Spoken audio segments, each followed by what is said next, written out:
Всем привет! С вами Саша, и в этом видео мы поделимся с вами секретами создания платья облака. Наше платье мы шили на рост 120-125 см, на талию 57 см. Из материалов вам нужен еврофатин шириной 3 метра, фатин средней жесткости шириной 3 метра, гипюровая ткань для верха платья и хлопковая подкладка.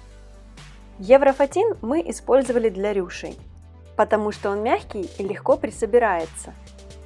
Мы подготовили полоски шириной 10 и 8 см в равном количестве. На это ушло около 11 метров еврофатина. В результате получилось 60 полосок по 8 см и 60 полосок по 10 см.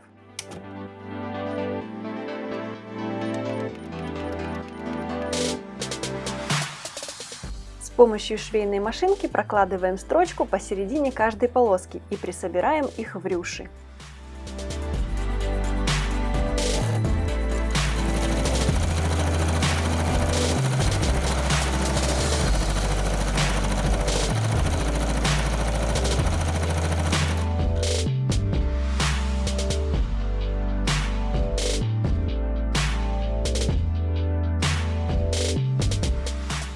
Фатин средней жесткости мы используем для юбки и для кругов, на которые нашиваются рюши. Мы сделали 6 кругов диаметром 75 см.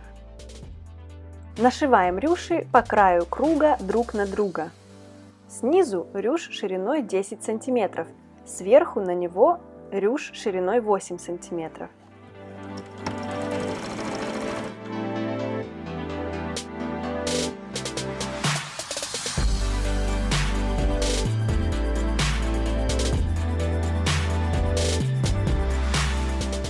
Подготавливаем верхнюю часть платья из гипюра с хлопковой подкладкой.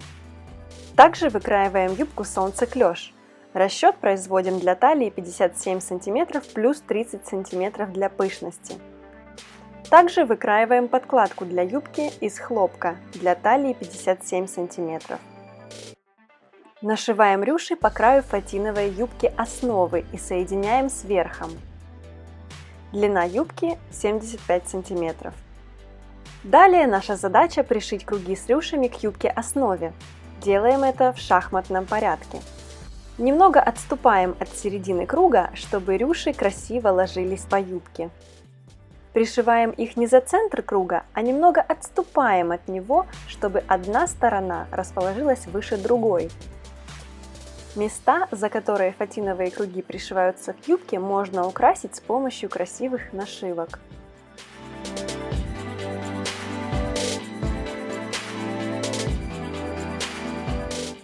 Шьем пояс, украшаем его жемчужными бусинами, и наше платье облака готово.